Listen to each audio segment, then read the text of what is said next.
Zmagovita serija v prvenstvu se nadaljuje, velika zmaga na večnem derbiju, pa tudi potrditev, da je bil pokalni obračun zgolj spodrsljaj in kot nagrada tudi samostojno prvo mesto na lestvici.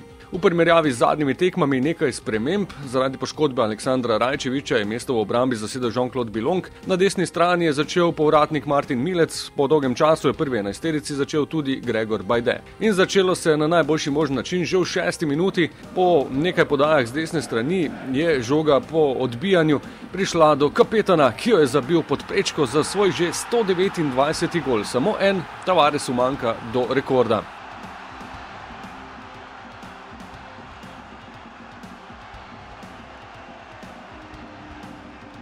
V 10. minuti prva sporna situacija na derbiju, po podaji strani je Handanović ulovil žogo, Abbas pa je silovito štartal na mariborskega vratarja, ostalo je brez kazni, na srečo tudi brez poškodbe Handanovića.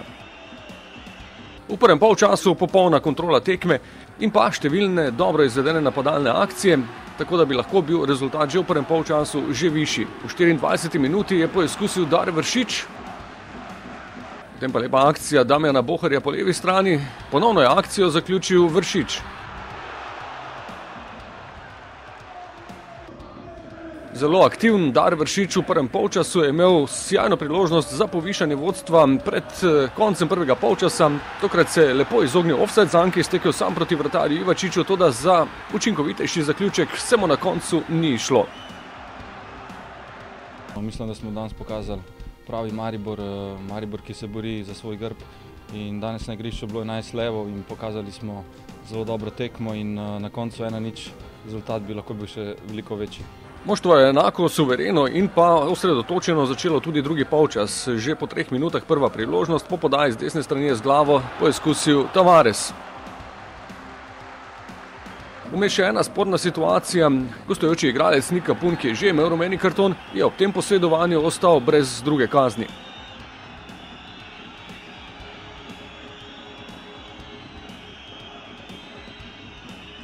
Nevaren protinapad nekaj minut kasneje, v 57. minuti je Vršič lepo našel Bajdeta, ki je krenil v kazenski prostor po desni strani, na koncu uspešnejši vratar gostov. Tik pred koncem tekme je iz razdalje poizkusil Rok Kronaveter, toda Handanović je bil na mestu. Tudi v drugem polčasu po zavzeti in borbeni igri ob dodatni energiji iz tribun vodstvo pravzaprav nikoli ni bilo ogroženo. Res, kot da smo igrali danes eno ligo prvakov, s tem da normalno, da smo samo mi v ligi prvakov, ampak navijači so spet bili fantastični, fenomenalno res, še zdaj se jih čuje, kako navijajo in res lahko se jim spet samo zahvalimo in jaz verjamem, da smo na koncu v maju skupaj veselili.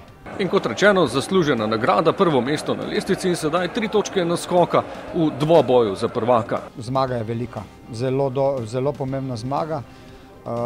Serija 5 zmag v prvenstvu, neporaženi po 16 krogih in na prvem mestu z lepo prednostjo, tako da gradimo na tem, gradimo tudi zdaj na koncu sezone, na pač enostavno tej poti, da gremo malček spet k tistemu, kar nas je včasih krasilo, da smo res se močno borili za vsako žogo in potem rata.